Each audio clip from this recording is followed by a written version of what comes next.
ప్రియమైన బిడ్డలారా, ప్రభువైన యేసుక్రీస్తు వారి నామములో మీ అందరికీ నా హృదయపూర్వకమైన వందనాలు చెల్లిస్తున్నాను. దేవుని బిడ్డలారా, ఈ యొక్క మంచి సమయంలో దేవుని యొక్క వాక్యాన్ని ఈ విధంగా ఆలకించడానికి దేవుడు చూపించిన మహాకృపను బట్టి దేవునికి ఎన్నో లెక్కలేనని వందనాలు. మరి ప్రతిరోజు ఇదే సమయానికి ఇదే ఛానల్లో ఈ విధంగా దేవుని వాక్యాన్ని వీక్షిస్తున్న మీకు కూడా నా హృదయపూర్వకమైన వందనాలు చెల్లిస్తున్నాను. దేవుని బిడ్డలారా, ఈ యొక్క సమయంలో మనం నేర్చుకోవాల్సిన ప్రత్యేకమైన వాక్యాంశం మనం చూసినట్లయితే క్రీస్తులో క్రైస్తవుని ప్రత్యేకత అనే ఈ యొక్క అంశం మీద మొదటి భాగంలో కొన్ని విషయాలు మనం చూసాం. మొదటి భాగంలో మనం చూసినట్లయితే విలువ పెట్టి కొనబడిన వారమని, అలాగే రెండవదిగా ఆత్మ సంబంధులమని, మూడవదిగా మరి దేవుని ఆత్మ నివసించే దేవాలయమని, అలాగే నాలుగవదిగా మనము క్రీస్తును ధరించుకున్న వారమని, క్రీస్తు వారమని 4 విషయాలు, ప్రత్యేకమైన విషయాలు మనం ధ్యానం చేస్తాం. ఈ రెండవ భాగంలో కానీ మనం చూసినట్లయితే మరికొన్ని విషయాలు మనం ధ్యానం చేయబోతున్నాం. దేవుని వాక్యానికి వెళ్ళే ముందుగా చిన్న ప్రార్థన చేసుకుందాం. దేవుని ఆత్మ సహాయం మనం కోరుకుందాం. పరిశుద్ధుడా, ప్రేమగల తండ్రి, ఘనమైన దేవ, ఈ యొక్క సమయంలో మీ మాటలు ధ్యానిస్తుండగా తండ్రి మీరే మాతో మాట్లాడండి. మాట్లాడే దైవము నాయన, మీరు మాతో మాట్లాడండి. వినే చెవి, గ్రహించే హృదయం మా అందరికీ దయచేయమని యేసుక్రీస్తు నామములో ప్రార్థిస్తున్నాను తండ్రి, ఆమేన్. దేవుని బిడ్డలారా, ఈ సమయంలో దేవుని పిల్లలైన మనకు ఒక ప్రత్యేకమైన స్థానాన్ని దేవుడు దయచేస్తున్నాడు. క్రీస్తులో దేవుడిచ్చే ఆ స్థానం బహు విలువైనది. ఏ నరుడు ఇవ్వలేని స్థానం. మనకు మనుషులు వారి హృదయాల్లో ఒక స్థానము ఇస్తారు, కానీ ఆ స్థానం మళ్ళీ మార్చుతూ ఉంటారు. ఒక్కొక్కసారి వారికి మన వల్ల మేలు కలిగితే ఒక స్థానం ఇస్తారు, మేలు కలగకపోతే ఒక స్థానం ఇస్తూ ఉంటారు. దేవుని బిడ్డలారా, కానీ దేవుడు మనల్ని ప్రేమించి తన రక్తం చేత మనల్ని కడిగి, దేవుని బిడ్డలారా, తన బిడ్డలకు అంగీకరించి ఆయన మనకిచ్చే ఉన్నతమైన స్థానాలు ఒకసారి మనం ధ్యానం చేసినట్లయితే కొరింథీయులకు రాసిన మొదటి పత్రిక 6వ అధ్యాయం 11వ వచనంలో నీతిమంతుడు, నీతిమంతురాలు అనే స్థానాన్ని దేవుడు మనకిస్తున్నాడు. దేవుని బిడ్డలారా, బైబిల్ ఉన్నవారంతా తప్పనిసరిగా చూడండి. కొరింథీయులకు రాసిన మొదటి పత్రిక 6వ అధ్యాయం 11వ వచనం, అలాగే లూకా సువార్త 18వ అధ్యాయం 13, 14 వచనాలు, అలాగే అపొస్తలుల కార్యాలు 13:39, రోమా పత్రిక 4:25, 5:1, 5:9, 5:19, యోహాను రాసిన మొదటి పత్రిక 3:7 అనేక విషయాలు మనం చూడగలం. ఒక నీతిమంతుడి మీద ఎన్నో రిఫరెన్స్ల ద్వారా దేవుడు మనకు రుజువులు, ఆధారాలు ఇస్తున్నాడు. ఏంటంటే ప్రభువైన యేసుక్రీస్తునందు విశ్వాసం ఇచ్చిన మనలందరినీ దేవుడు ఉచితముగా నీతిమంతులుగా తీరుస్తున్నాడు. దేని బిడ్డలారా, ఎంత గొప్ప ధన్యత! దేవుని చేత నీతిమంతుడు, నీతిమంతురాలని ఎంచబడడం ఎంత గొప్ప స్థానం! నీతిమంతులకు దేవుడు చాలా ప్రత్యేకమైన స్థానాలు దేవుడు ఇస్తున్నాడు. నీతిమంతుల వేరు చిగుర్చును, నీతిమంతులు మరణం నుంచి రక్షించబడుదురు, నీతిమంతులు నిత్య జీవాన్ని స్వతంత్రించుకుందరు. నీతిమంతుడు, దేవుడు నీతిమంతుడై ఉన్నట్టు నీతిని జరిగించు ప్రతివాడు దేవుని సంబంధి అని, నీతిమంతుల మరి సంతానం, వారి కుటుంబం ఆశీర్వదించబడుతుందని, నీతిమంతులకు వారి ప్రాణాత్మ దేహాలకు ప్రత్యేకమైన కాపుదల, భద్రత దేవుడు కలిగిస్తున్నట్లు, నీతిమంతుల చుట్టూ దేవదూతలు వారి భద్రత, కాపుదల ఉన్నట్టు, దేవుని బిడ్డలారా, నీతిమంతుల ప్రార్థనలకు జవాబు వెంటనే ఇస్తున్నట్లు, నీతిమంతుల కోసం దేవుడు ఒక ప్రత్యేకమైన భద్రత, కాపుదల ఏర్పాటు చేసినట్లు అనేక విషయాలు నీతిమంతుల కోసం చూస్తున్నాం. నీతిమంతులకు దేవుడిచ్చే ప్రివిలేజెస్ మనం చూస్తే అవి తప్పనిసరిగా మనం నీతి కొరకు ఆకలి దప్పిక కలిగి ఉంటాం. నీతి కొరకు ఆకలి దప్పిక, నీతిమంతుడిగా మారాలి, నీతిమంతుడిగా జీవించాలని ఒక ఆశ, తపన మనలో ఉంటుంది. ప్రతిరోజు దేవుడిచ్చిన నీతిని మనం కాపాడుకుంటూ ఉండాలి. ఏం బిడ్డారా, ఈ లోకంలో మనుషులు వారి స్థితిని బట్టి వారి స్థితిని గర్వంగా చెప్పుకుంటూ ఉంటారు. మేము పలానా ఇదండి. వారి యొక్క ధనం ఎంతైతే ఉందో ధనాన్ని బట్టి గొప్పగా చెబుతూ ఉంటారు. వారికి అధికారం ఎంతైతే ఉందో అధికారాన్ని బట్టి గొప్పగా చెబుతూ ఉంటారు. మనుషులు వారికి ఉన్న ఏదైతే ఒక బిజినెస్ ఉంటే ఆ బిజినెస్ కోసం గొప్పగా చెబుతూ ఉంటారు, లేక ఒక నైపుణ్యం ఉంటే దానికోసం గొప్పగా చెబుతూ ఉంటారు. దేవుని బిడ్డలారా, ఈ లోకంలో వారికి ఏదైనా ఒక ఉద్యోగం ఉంటే ఉద్యోగాన్ని బట్టి వారు గొప్పగా చెబుతూ ఉంటారు. దేవుని బిడ్డలారా, కానీ వీటన్నిటికంటే దేవుని బిడ్డలారా, మనం ప్రౌడ్గా ఫీల్ అవ్వడానికి మనము దేవుడు అతిశయించడానికి దేవుడిచ్చే ఒక గొప్ప ఉన్నతమైన స్థానం ఏంటంటే నీతిమంతులు. దేవుని చేత నీతిమంతుడు అని ఎంచబడిన వాడు ధన్యుడు. దేవుని చేత నీతిమంతులుగా తీర్చబడిన వారు చాలా ధన్యులు. దేని ప్రియమైన బిడ్డలారా, ఎందుకంటే దేవుడే మరి మనకు ఒక దినాన తీర్పు తీర్చువాడు. మనుషులందరికీ కూడా వారి వారి క్రియలను బట్టి వారికి ప్రతిఫలం ఇచ్చేది దేవుడు కనుక దేవుడే మనల్ని నీతిమంతులుగా ఇచ్చినట్లయితే ఇక మనకు విరోధి అవ్వడం, దేవుడు మనపక్షంగా ఉండగా దేవుడు మనల్ని ఇష్టపడి దేని బిడ్డ ఆయన కృప చేత ప్రభు అయిన యేసుక్రీస్తునందు విశ్వాసం ఇచ్చిన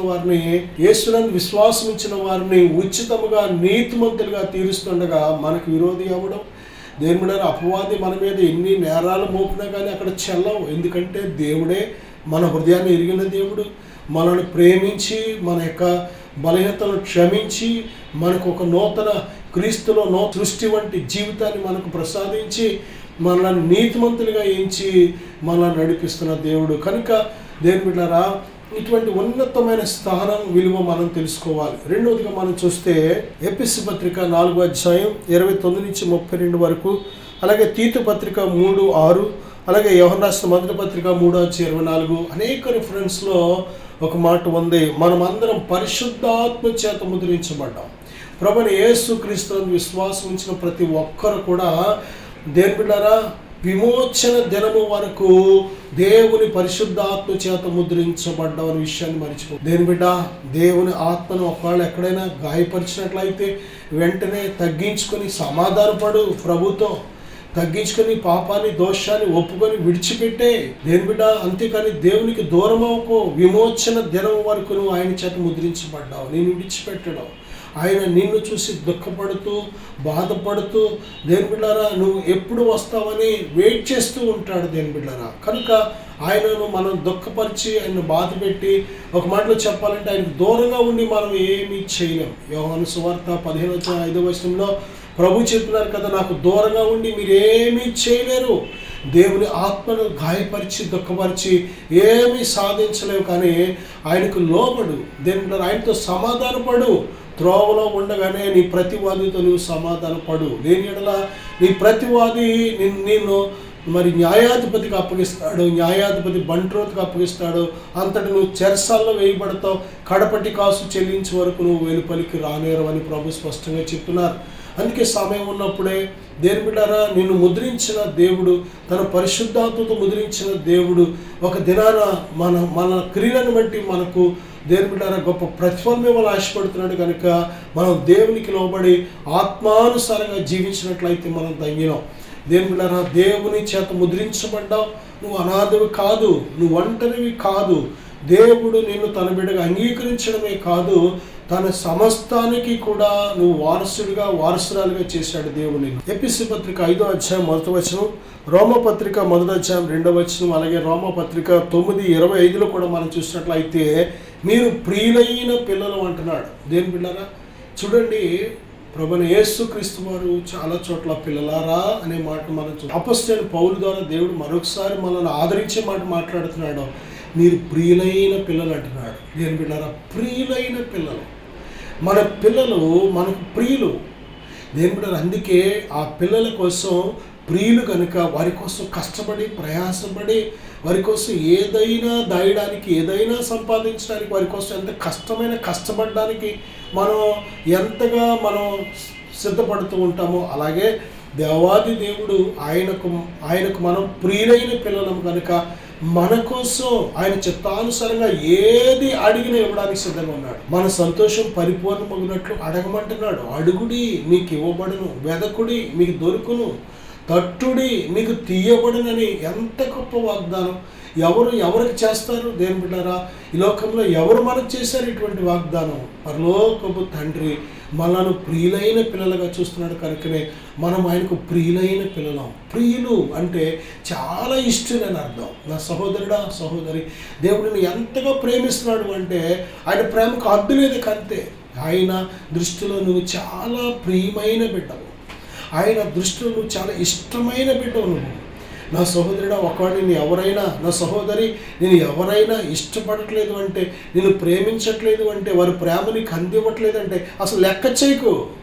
అసలు వాళ్ళ ప్రేమ కోసం ఎదురు చూడకు, వాళ్ళ ప్రేమ అందరిదని కృంగిపోకు. నీకు పుష్కలమైన ప్రేమను అందించే దేవుడు సిద్ధంగా ఉన్నాడు. నీ హృదయానికి దగ్గరలో ఉన్నాడు ఆయన, నీ హృదయం ప్రక్కనే ఉన్నాడు. ఆయనకి ప్రభువా నీ ప్రేమ నాకు చాలు, నేను నీకు ప్రియమైన దానను, ప్రియమైన వాడను, నా జీవితం నాకు అంతే చాలని నువ్వు ఎప్పుడైతే ఆ మాట అనగలుగుతావో దేవుడు నిన్ను తృప్తిపరిచే ప్రేమతో నేను నింపుతూ ఉంటాడు. ఎందుకంటే ఆయనకు నువ్వు ప్రియమైన బిడ్డవు, ప్రియమైన కుమారుడు కుమార్తెవు. ఆయన వెలపెట్టి నేను కొన్నాడు, తన రక్తం చిందించి తన ప్రాణమిచ్చి నేను కొన్నాడు. అంటే దేవుని దృష్టిలో ఏ స్థానాన్ని కలిగి ఉన్నావో చూడు. నా సహోదరుడా సహోదరి, ఎఫెసీ పత్రిక 5:2 మీరు క్రీస్తు పరిమళ సువాసన అనే మాట మనం చూస్తున్నాం. దేని మీద మనకు ఈ పరిమళ సువాసన అనేది మొక్కల కోసం మాట్లాడుతూ ఉంటాం, లేక సెంట్స్ కోసం మాట్లాడుతూ ఉంటాం, సుగంధ ద్రవ్యాల కోసం, పెర్ఫ్యూమ్స్ కోసం ఈ మాట వాడుతూ ఉంటాం. నిజమే, ఆ సువాసన ఎక్కడ వచ్చినా ఎప్పుడు వచ్చినా మనం చాలా హ్యాపీగా ఫీల్ అవుతూ ఉంటాం. నిజమే, ఏదైనా బ్యాడ్ వాసన వస్తే చాలా ఇబ్బంది పడుతూ ఉంటాం, దుర్వాసన వస్తే చాలా ఇబ్బంది పడుతూ ఉంటాం. చాలాసార్లు మనం దేని బిడ్డారా రోడ్డు మీద వెళుతుండగా అక్కడక్కడ పెంట కుప్పల మీద చచ్చిపోయిన కుక్కలు, పందులు, ఎలకలు, పిల్లులు పడేస్తూ ఉంటారు. అవి కుళ్ళిపోయి చాలా రోజులు అయ్యి ఆ రోడ్డున పోయే వారికి దుర్వాసన వస్తూ ఉంటే చాలామందికి కడుపులో పేగులు చాలా వాంతు అయిపోయేలాగా ఉంటూ ఉంటుంది అనమాట. వారు చాలా ఇబ్బంది పడుతూ ఉంటారు. దుర్వాసన వచ్చేవి ఉన్నాయి, అలాగే సువాసన వచ్చేవి ఉన్నాయి. దేని బిడ్డారా, పాపం అనేది మనిషిని దుర్వాసన వచ్చేలాగా చేస్తూ ఉంటుంది. ఆ దుర్వాసన దేవునికి ఇష్టం ఉండదు, కానీ దుర్వాసన దెయ్యానికి ఇష్టం. అందుకే పాపం చేసే వాళ్ళలో సాతాను అతి సులువుగా ప్రవేశిస్తూ ఉంటాడు. ఎందుకంటే పాపానికి కర్త ఆడే, పాపానికి కర్త వాడే కనుక వాడికి సంబంధించిన లింక్ పాపమే. ఆ పాపం ఎక్కడైతే ఉందో వాడు ధైర్యంగా అక్కడికి వచ్చి వారితో కనెక్ట్ అవుతూ ఉంటాడు. దేని బిడ్డారా, గదరేనీల దేశంలో ఆ వ్యక్తి ఏ పాపము చేత సాతానుతో కనెక్ట్ అయ్యాడు, కానీ మొత్తం మీద కనెక్షన్ ఎంతవరకు నడిపించిందంటే సుమారు 2000 దెయ్యాల వరకు ఆ వ్యక్తులకు వచ్చేసింది. ఈ కారణం ఏంటంటే వాడిలో దుర్వాసన, పాపం అనే దుర్వాసన ఉంది. కాబట్టి వాడు దేవుడికి ఇష్టడుగా బ్రతకలేదు కనుకనే వాడిలోకి శత్రువైన సాతాను సులువుగా వచ్చేసింది. దేని బిడ్డలారా, అందరికీ చాలా బాధకరంగా దుఃఖకరమైన జీవితాన్ని వాడు జీవించవలసి వచ్చింది. ఏంటి ఆ దుర్వాసన అంటే, దేని బిడ్డలారా, ఆ యొక్క జీవితాన్ని వాడు పాడు చేసుకున్నాడు. బట్టలు తీసేశాడు, ఒళ్ళంతా గాయపరుచుకుంటూ ఉండేవాడు, గాలిలో పిచ్చి పిచ్చి కేకలేస్తూ ఉండేవాడు, అందరిని బెదిరించేసి ఆ త్రోవను ఎవరు వెళ్లకుండా చేసేస్తూ ఉండేవాడు. వాడి వల్ల అందరు ఇబ్బంది పడటమే. దేని బిడ్డలారా చూడండి, క్రీస్తు పరిమళ సువాసన అంటే ప్రేమ అనే సువాసన, పరిశుద్ధత అనే సువాసన, నీతి అనే సువాసన, విశ్వాసం అనే సువాసన. దేని బిడ్డలారా మరి భక్తి అనే సువాసన ఒక ప్రత్యేకమైన స్థానాన్ని నువ్వు కలిగి ఉంటూ ఉంటావు. యేసుక్రీస్తు ప్రభువును ధరించుకున్న మనం అందరం కూడా క్రీస్తు పరిమళ సువాసన వచ్చే పుష్పాల కంటే బహు సువాసన కలిగిన జీవితాన్ని మనం కలిగి ఉన్నాం, మర్చిపోవద్దు. నా సహోదరుడా, ఒకడది నీ భాషలో అది వాసన ఎలా వస్తుంది అనుకున్న వాసన కాదు, అది నీ ప్రవర్తన. ప్రభువును ధరించుకున్న నీవు ప్రభువు నివసిస్తున్న హృదయంలోంచి, జీవితంలో నుంచి వారి ప్రవర్తన, వారి నడక, వారి మాట, వారి చూపు, వారి సమస్త కదలికలు కూడా ఒక సువాసన వలె ఉంటూ ఉంటాయి. అనేకులకు దీవెనకరంగా ఉంటూ ఉంటాయి, రక్షణకరంగా ఉంటూ ఉంటాయి, దేవునిని వారికి చూపించే విధంగా ఉంటూ ఉంటాయి. నా సహోదరుడా సహోదరి, క్రీస్తు పరిమళ సువాసన అనే ప్రత్యేకమైన స్థానాన్ని ప్రభు మనకిస్తున్నారు. రోమపత్రిక 6:8-9 చూసినట్లయితే, అలాగే రోమపత్రిక 6:5, పేతురు మొదటి పత్రిక 3:21, మత్తయి సువార్త 22:32, లూకా సువార్త 20:38, రోమపత్రిక 6:11-13 మనం చూసినట్లయితే యేసుక్రీస్తు ప్రభు వారితో కూడా మనం లేపబడిన వారు. దేని బిడ్డలారా, ప్రభువైన యేసుక్రీస్తు వారు ఆయన మన పాపముల నిమిత్తము ఆయన దేని బిడ్డలారా శిక్షించబడి మన పాపముల నిమిత్తము రక్తం చిందించి ప్రాణం పెట్టి చనిపోయాడు. అంతేకాదు 3వ దినాన సమాధిలో నుండి ఆయన తిరిగి లేచాడు. ఆయన తిరిగి లేచిన దేవునికి, ఆయన శక్తికి ఒక ప్రత్యేకమైన నామం ఉంది. అదేంటంటే పునరుద్ధానుడు. మరణాన్ని గెలిచి తిరిగి లేచాడు. మరణ వేదనలు ఆయనను బంధించలేకపోయినాయి. మరణానికి కర్తైన సాతానుగాడు బంధించలేకపోయాడు. ఎందుకంటే ఆయనలో ఏ పాపము లేదు. అంతేకాదు దేవుని బిడ్డలారా, ఆయన తన ప్రాణం పెట్టుటకు ఆయనకు అధికారం కలదు. ఆయన తన ప్రాణం తీసుకొనుటకు ఆయనకు అధికారం కలదు. అందుకే ఆయన దేవుడు మన మానవులు. ఒకసారి మనం ప్రాణం పోతే ప్రాణం ఎవడ పోయలేడు. మనకు ప్రాణం పోయాలన్నా దేవుడే, ప్రాణం దేవుని బిడ్డ ఆయుష్ ఇవ్వాలన్నా దేవుడే. ఆయన సెలవు అయిపోతే మనం ఎన్ని ఆసుపత్రికి వెళ్ళినా, ఆయన సెలవు అయిపోయింది అనుకోండి, మన సమయం అయిపోయింది ఆయన దృష్టిలో అనుకోండి, ఎంత వైద్యం జరిగినా ఎవరు బ్రతికించలేరు, ఆయుష్ పోయలేరు. ఎంత ఈ లోక సంబంధమైన ధనమున్నా సరే మన ప్రాణాన్ని మనం కాపాడుకోలేం దేవుని బిడ్డలారా. ఎందుకంటే ప్రాణము అనేది ఆయన చేతిలో ఉంది, మన ఆయుష్ అనేది ఆయన చేతిలో ఉంది. ఈ భూమి మీద ఆయన సెలవు లేకుండా భోజనం చేసి సంతోషించడం ఎవరికి సాధ్యం అని ఉంది. దేవుని బిడ్డలారా, ఆయన నన్ను మనల్ని ప్రేమించి చక్కటి ఆయుష్, ఆరోగ్యం అన్నీ దేవుడు మనకిస్తే మనం ఆ విలువ గ్రహించలేకపోతున్నాం. దేవునిగా మనం గణపరచలేకపోతున్నాం, ప్రేమించలేకపోతున్నాం, స్తుతించలేకపోతున్నాం. దేవుడు అంటే చాలా కష్టపడిపోతున్నాం. దేవుని బిడ్డలారా, ఆయనకు మనం ఎంత రుణస్థులమో, ఎంతగా ఆయనను స్తుతించినా కొనియాడిన ఆయన రుణం ఎప్పటికీ తీరనిది. అంత గొప్ప ఆయుష్ మనకి ఇచ్చాడు. పునరుద్ధానుడైన ప్రభుని యేసుక్రీస్తును మనం ధరించుకున్నాం. దేవుని బిడ్డలారా, అపొస్తలుడైన పౌలు ఏమంటాడంటే, నేను క్రీస్తుతో కూడా సిలువ వేయబడి ఉన్నాను. ఎక్కడ జీవించేవాడు నేను కాదు, క్రీస్తే నా యందు ఉన్నాడు. ఇప్పుడు నేను జీవించిన జీవితము నా కొరకు చనిపోయి తిరిగి లేచిన ప్రభుని యేసుక్రీస్తు అందరి విశ్వాసం ద్వారా జీవిస్తున్నాను అంటున్నాడు ఆయన. నిజమే దేవుని పునరుద్ధరుడైన ప్రభుని యేసుక్రీస్తు వారిని కలిగి ఉన్నాం. మనము మన పాపముల నిమిత్తము ప్రభుతో సిలువ వేయబడిన వారమైతే ప్రభువారు తిరిగి 3 దినాలు లేచారు కనుక ఆ పునరుద్ధరుడైన క్రీస్తు వారితో మనము కూడా తిరిగి నూతన సృష్టిగా లేపబడ్డాం. ఈ విషయాన్ని మనం గ్రహించాలి. అందుకే ప్రతి క్రైస్తవుడు కూడా తను తాను తెలుసుకొని మాట్లాడవలసిన ఒక మాట ఏంటంటే, నేను క్రీస్తుతో కూడా లేపబడి ఉన్నాను. ఇప్పుడు బ్రతుకుచున్నది నేను కాదు, క్రీస్తు నాలో ఉన్నాడు. మరి పునరుద్ధరుడైన ప్రభుని యేసుక్రీస్తునందరి విశ్వాసం ద్వారా నేను జీవిస్తున్నాను అనే విషయాన్ని మనం చెప్పాలి. పాతవి గతించని, ఇదిగో సమస్తము క్రొత్తవాయునని. దేవుని ద్వారా మరి ఎవడైనా క్రీస్తునందున ఎడల వాడు నూతన సృష్టి కనుక నూతనమైన జీవితం మనం జీవించాలి. నూతన సృష్టిని మనం కలిగి ఉండాలి. పునరుద్ధరుడైన ప్రభుని యేసుక్రీస్తును మనం కలిగి ఉండాలి. దేవుని ద్వారా మరొక మాట కానీ మనం చూసినట్లయితే, అక్షయ బీజము నుండి పుట్టింపబడిన వారము. పేతురు మొదటి పత్రిక 1వ అధ్యాయం 22వ వచనం, అలాగే కొరింథీయులకు రాసిన మొదటి పత్రిక 4వ అధ్యాయం 16వ వచనం, పేతురు మొదటి పత్రిక 2:1-3 వరకు, యోహాను సువార్త 1వ అధ్యాయం 12-13 వచనాల్లో, అలాగే యోహాను సువార్త 2వ అధ్యాయం 3-8 వరకు మనం చూసినట్లయితే, అక్షయ బీజము నుండి మనము పుట్టింపబడిన వారము. ఒకడు నీటి మూలముగాను ఆత్మ మూలముగాను జన్మించి తినే కానీ వాడు పరలోక రాజ్యము చూడలేడని బైబిల్ చెప్తుంది. అక్షయ బీజం అంటే వాక్యము చేత నేను మిమ్మల్ని కంటిని అంటున్నాడు అపొస్తలుడైన పౌలు. దేవుని బిడ్డలారా, వాక్యము చేత మనం జన్మించబడాలి. వాక్యం వింటున్నప్పుడు, వాక్యం ధ్యానిస్తున్నప్పుడు మన లోపల ఒక నూతనమైన జీవితం మనలో పుట్టుకు రావాలి. వాక్యం చదువుతున్నప్పుడు నీలో మార్పు కలగట్లేదా? వాక్యం ధ్యానిస్తున్నప్పుడు నీ లోపల ఎటువంటి మార్పు కలగట్లేదా? ఉన్న బలంగా ముందు వాక్యం చదవడం ఆపి మొదట చేయవలసింది ఏంటంటే ప్రార్థన చేయి. ప్రభువా, మీ వాక్యాన్ని చదువుతున్నప్పుడే నాలో కార్యం జరగాలి, మీ వాక్యానుసారంగా నేను జీవించాలి. నాయన, మీ వాక్యం ద్వారా మీరు నాతో మాట్లాడుతున్నప్పుడు నేను మీ వాక్యానికి లోబడాలని ముందు ప్రార్థన చేసి విధేయురాలై వాక్యాన్ని చదవడం ప్రారంభించాలి. అప్పుడు వాక్యం నీ లోపల కార్యం చేయడం జరుగుతుంది. ఎందుకంటే వాక్యము విన్నవారందరూ కూడా రక్షించబడ్డారు. వాక్యము విన్నవారందరి మీదకి పరిశుద్ధాత్ముడికి వచ్చాడు. ఆయన వాక్యం విన్నవారందరిలో స్వస్థత కలిగింది. వాక్యం విన్నవారందరికి విడుదల వచ్చింది. దేనిపడినారు? ఎందుకంటే వాక్యం వినటం వలన ఏం జరుగుతుందంటే విశ్వాసం కలుగుతుంది. విశ్వాసం ఎప్పుడైతే కలుగుతుందో విధేయత ఏర్పడుతుంది.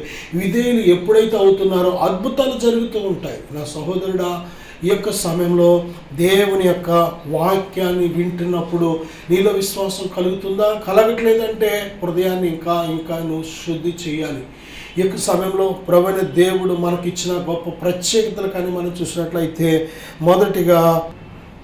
మొదటిగా నీతిమంతుడు, నీతిమంతురాలనే స్థానాన్ని దేవుడు మనకి ఇచ్చాడు. రెండవదిగా పరిశుద్ధాత్మ చేత ముద్రించబడ్డాం. దేని బిడ్డారా, విమోచన దినం వరకు. మూడవదిగా ప్రియులైన పిల్లలు అనే గొప్ప స్థానం దేవుడు మనకి ఇచ్చాడు. నాలుగవదిగా క్రీస్తు పరిమళ సువాసన వంటి జీవితాన్ని భూమి మీద ప్రభు కోసం జీవించడానికి దేవుడు అవకాశం ఇచ్చాడు. మరి ఐదవదిగా క్రీస్తుతో కూడా లేపబడిన పునరుద్ధానమైన జీవితాన్ని జీవించే ప్రత్యేకత దేవుడు మనకి ఇచ్చాడు. అలాగే దేని బిడ్డారా, అలాగే ఆరవదిగా అక్షయ బీజము నుండి పుట్టింపబడిన వారము మనము.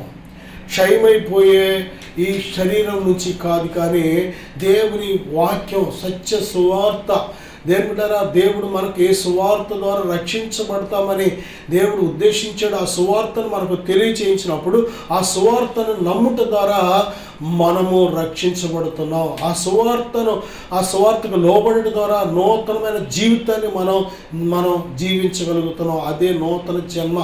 ప్రభుని యేసుక్రీస్తునందు విశ్వాసముంచుట అనేది ఎలాగ మనలో కలగాలి అంటే వాక్యము ద్వారా కలగాలి. వాక్యం సువార్త అంతటా అందరికీ ప్రకటించబడుతుంది, కానీ అందరూ దాన్ని నమ్మట్లేదు. కనుకనే నూతనమైన సృష్టి వంటి జీవితాన్ని వారు అనుభవించలేకపోతున్నారు.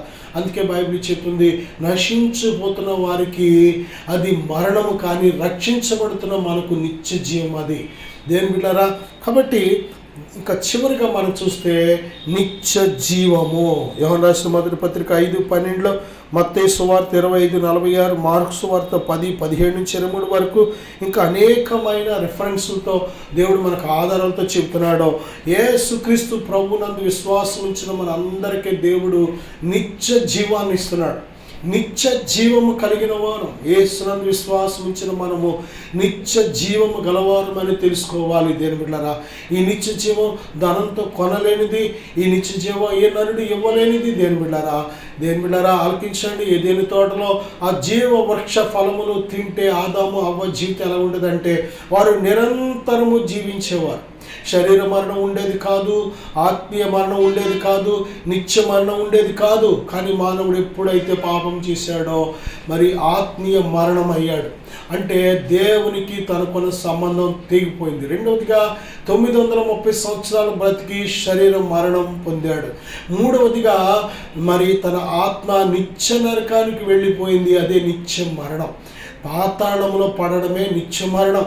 దేవుని బిడ్డలారా, అటువంటి నిత్య మరణం నుండి తప్పించబడి లాజరు తన దేవుని యందు ఉంచిన విశ్వాసాన్ని బట్టి నీతిమంతుడిగా ఎంచబడి నిత్య జీవం కలిగిన వాడై నిత్య రాజ్యాన్ని అంటే పరదైసుకు వెళ్ళాడు. దేవుని బిడ్డలారా, ఆ పరదైసులో ఆ నిత్యత్వంలో అబ్రహామును ఆనుకొని నెమ్మది పొందుతున్నాడు. ఇదే నిత్య జీవం. ఈ నిత్య జీవాన్ని ఆదాము అవ్వ కోల్పోయారు. దేవుని బిడ్డలారా, కానీ ఈరోజు మనుషులమైన మనందరికీ ప్రభువైన యేసుక్రీస్తు అనే మన ప్రభువారు తండ్రికి విధేయుడవుట చేత మరి దేవుని బిడ్డలారా మరణమగునంతగా విధేయుడై మన పాపముల నిమిత్తము శిలువ మీద వేలాడుట ద్వారా ఆయన తన ప్రాణాన్ని వెలగా చెల్లించడం ద్వారా ఆయన యందు విశ్వాసం ఉంచిన మనందరికీ కూడా ఈ నిత్య జీవాన్ని దేవుడు ఉచితముగా ఇస్తున్నాడు. దేని బిడ్డ, ఈ నిత్య జీవం పొందుకోవాలి ఏనాడైనా ఆశ కలిగి ఉన్నావా? ఈ నిత్య జీవం అంటే ఏనాడైనా అర్థం తెలుసుకొని ఉన్నావా? ఈ నిత్య జీవాన్ని కలిగి ఉన్నావా? లేకపోతే ఇదే అనుకూలమైన సమయం. దేవుడు నేను ప్రేమించి నిత్య జీవం ఇవ్వాలని ఆశపడుతున్నాడు. ఏ నరుడు నశించిపోవడం దేవునికి ఇష్టం లేదు. మనిషి తన పాపము చేత చనిపోవడం దేవునికి ఇష్టం లేదు. అందరూ అంతటా రక్షించబడాలనేది దేవుని ఉద్దేశం. కనుక ఈ దేవుని ప్రణాళికలో, దేవుని ఉద్దేశంలో నువ్వు ఉన్నట్లయితే ధన్యుడువు, ధన్యురాలువు. ఒకడు ఇంకా ఈ సువార్త వింటున్నావు కానీ లోబడకుండా, పాపాన్ని విడిచిపెట్టకుండా అవిధేయులుగా జీవిస్తున్నట్లయితే ఇది అనుకూలమైన సమయం. దేవుడు నీ వైపు ఎదురు చూస్తున్నాడు. నీ హృదయం ఆయనకు ఎప్పుడు ఇస్తావు అని, తండ్రి అని ఎప్పుడు విశ్వాసంతో పిలుస్తావు అని, తన ఉన్నతమైన దేవుడు ఆత్మ సంబంధమైన శాశ్వతమైన ఆశీర్వాదాలతో నీ జీవితాన్ని నింపాలని దేవుడు ఆశపడుతున్నాడు. దేవుడు నేను మీకోసం వచ్చిన ప్రార్థన చేయాలని అనుకుంటున్నాను. విశ్వాసంతో ఈ ప్రార్థనలు ఏకీవించండి. పరిశుద్ధుడా, ఘనమైన తండ్రి, నాయన మీలో మాకు ఇచ్చిన ప్రత్యేకమైన జీవితాన్ని బట్టి స్తోత్రాలు. ప్రభువా, ప్రభా ఎన్నో ప్రత్యేకతలు ఇచ్చావు నాయన. ఈ ప్రత్యేకత ఏంటో తెలియకేనైనా మేము ప్రభా ఆర్డినరీ మనుషులుగా బ్రతుకుతున్నాం. ఇదిగో సర్వశక్తిమంతుడా మీరిచ్చిన నాయన ఈ ప్రత్యేకత ఈ లోకంలో ఏ నరుడు ఎవరు ఇవ్వలేరు ప్రభా. నాయన ఈ ప్రత్యేకతలు కలిగి నిత్యము మేము ప్రత్యేకించబడిన జీవితాన్ని జీవించి అనేకులకు మాదిరికరంగా దీవెనకరంగా రక్షణకరంగా మా బ్రతుకులు ఉండడానికి సహాయం దయచేయమని యేసుక్రీస్తు నామములో ప్రార్థిస్తున్నాను తండ్రి. ఆమేన్. God bless you.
నా పేరు లక్ష్మి అండి.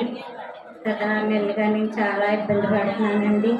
నాలో దురాత్మ అయితే తెలియదు, లేకపోతే నాకు ఈ బాధలో తెలియదు. 8 హాస్పిటల్ తిరిగానండి, కానీ ఫస్ట్ శుక్రవారం చేయించుకున్నాను, కొంచెం స్వస్థత చేసింది. మళ్ళీ 2వ శుక్రవారం కూడా నేను చేయించుకోవాలని నాలో ఆశ ఉందండి. ఉన్నప్పటికీ వదిలిగారిని అడిగితే తర్వాత చేయించుకుంది కానీ అన్నారు. అన్న తర్వాత నేనే వచ్చేసాను, ఇంకా పిల్లల వెనకాల వచ్చేసాను. ఇక్కడికి వచ్చేపాటికి ఏంటో నాకైతే తెలీదు. తలలో నుంచి చాలా బాధ వచ్చింది. బాధ వచ్చి జుట్టు పీక్కుండా వరకే తెలుసు. పైకి ఎక్కాను, ఇంకా ఎలా పడిపోయానో నాకే తెలీదు. 2 సార్లును వెనుపోస చాలా తెల్ల నొప్పి చేసింది. తల అయితే బరువు అప్పుడే తగ్గింది. కానీ 6 నెలలు బట్టి నేను ఎలాగున్నానో ఎలా చేస్తున్నానో నాకే తెలియలేదు. నాకు దేవుడు గొప్ప విడుదల ఇచ్చాడండి, చాలా మంచి శక్తిని బలాన్ని ఇచ్చాడండి. 6 నెలలు అయిందండి నేను ఇలాగ తయారయ్యి. మళ్ళీ దేవుడు నాకు ఈరోజు మంచిగా జ్ఞానం ఇచ్చాడండి. నాకు నాలో ఉన్న దురాత్మ పోయిందండి. ఈ కీడెనక లేదు మేలుందని నమ్ముచున్నానండి. అలాగే నా కుటుంబం అంతా సన్నిధిలో ఉండాలని ఒక ఆశ అండి. ఇంక నాకు ఏ ఆశ లేదండి. నా జీవితకాలం అంతా దేవుడికి రుణపడండి, దేవుడితో నడుస్తానని వాగ్దానం చేశానండి. ఈ రోజు నుంచి నాలో ఉన్న దురాత్మలు అయితే, చెడు చూపులు అయితే, పాపక్రియలు అయితే ఏమీ లేకుండా దేవుడి కొరకే బతకాలని నేను నిర్ణయం తీసుకున్నానండి. దేవుడు నాకు ఎంతో శక్తిని బలాన్ని ఇచ్చి ఆరోగ్యాన్ని ఇచ్చాడండి. ఆపరేషన్ పడుతున్నప్పటికీ కూడా నాకు చాలా నొప్పి ఏమీ లేదండి. ఇప్పుడు చాలా ఆరోగ్యంగా ఉన్నానండి. నాలో నాకే సాక్ష్యం దేవుడు దీవించిన